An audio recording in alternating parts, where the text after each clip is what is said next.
Hey, this is Redline Customs. Today I'm going to be showing you something that I've encountered on older Ford models. They have these pull handles, and it was just a poor design on Ford's part in the fact that getting these things on and off is difficult to say the least, and without breaking them is even harder. The reason being is because the sheet metal here is very thin. So to take these off, what I'm going to start by doing is, before I even go into getting this plastic handle off, which is a whole nother thing, the reason I'm doing this first is because this plastic handle has a tendency to break around this area, and I don't feel like paying for a new one. So what I'm going to start by doing is getting this bolt in here. What I have come up with is pretty much, unless you have a smaller socket set that has an extension that can reach in here, the only way I figured to do it is by putting one wrench in here on the side of the bolt, like so, and then taking another wrench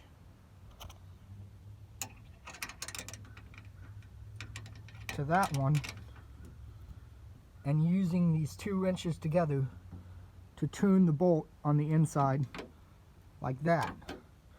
And if you do that over a long sequence of time, you'll eventually get it out. I'm just going to cut forward and show you what it looks like after I've taken that out. This is why I think this is a poor design. You've got this little retaining clip for the screw here. Underneath it, the metal has literally stress fractured here and is beginning to on this edge. Now, you might look at that and say, ooh, that's a part of the inner door panel. That's not good. Well, the thing is, you can make a sheet metal patch that will go over this spot and fix the problem entirely. And today I'm going to be showing you how to do that. All you will need is some sheet metal, a Dremel, and basic mechanical knowledge. You're going to want to make sure you save that little black piece we have. It will come into play later. If you don't, or you happen to end up breaking it when pulling it off the truck, that is okay, because you can always get another one from an auto parts store. These little fasteners are relatively easy to come by and are pretty inexpensive. Alright, now I've got that metal retaining clip off that holds this screw here, and you can see the problem. Over extended periods of time, pulling this handle also bends the original metal here, and it's not a pretty result. But like I said, we can fix that with a sheet metal patch, and I'm going to show you how to do that. So this is a quick little drawing of the template I designed, and when you're done, it will look something like that. And this will work for both the driver and passenger side, just depending on how you flip it. So driver, passenger, driver, and passenger.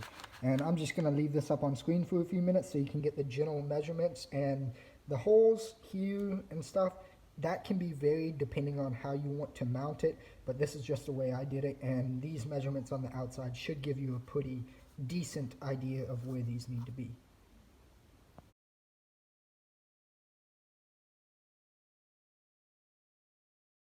So next we're going to transfer our template onto a piece of metal.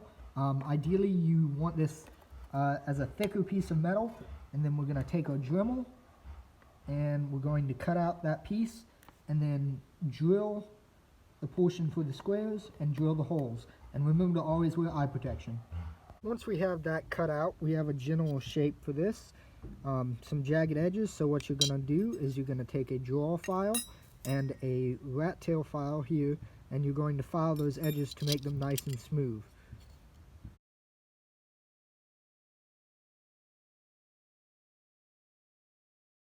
Alright, you can see now we have that cut out and the edge is relatively smooth. The next step is going to be to get these two squares in here, and that's where the handle will attach and strap itself into the door frame.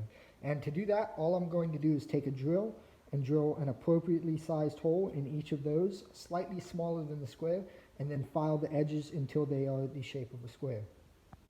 Alright, now we've got those two square slots I was talking about filed out. Started with a large drill and then filed the corners out to a square shape. Next we're going to drill these holes into the metal to mount the screws that will attach it to the actual truck. Alright, so going back to this, this area here is pretty jagged. We're eventually going to clean that up to have this plate sit nice and flush. This is the plate. I was working on it with this side, you notice it's a little brushed. That's because I was just using a scrap piece of aluminum around the house. But that black retaining clip is going to fit in this first square, and it's going to be pushed this way all the way up and align with that hole. So when we place this here, it will cover up the fractured part of the metal and make a new structure for the door latch to sit onto.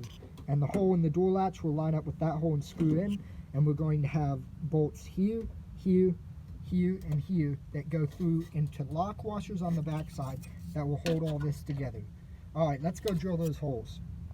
Now you can see what I'm talking about when I said that black plastic retaining clip. It has slid up and onto the surface of the metal, and that will give the bolt going through the door latch something to hold on to in the back. So that will just fit into that hole and should hold it all together. So now we've got this area sanded down and hammered as smooth as we can get it, and then we'll be ready to put the plate on there, match drill the holes, and then fasten it down. Alright, this is the final result. I've taken the final piece of metal, put it up against the door panel, and have drilled in the spots where we have our holes, here, here, here, and one under here. I've put the original latch back in its place and put this bolt through the center of that black retaining clip, which holds this assembly to the door. And I've attached it using nothing but little Phillips head bolts with some small washers on the front side, a lock washer on the back, and a lock nut on the back, and that holds it in place. As you can see, I have the handle off now because I'm painting it, but once you're done, you'll just put the handle back on using this screw, and it is ready to go. You are no longer putting all the stress on the center here. Now you're evenly distributing it out to the corners. So hopefully this fix helped you guys out and should last you a long time into the future. Thanks for watching.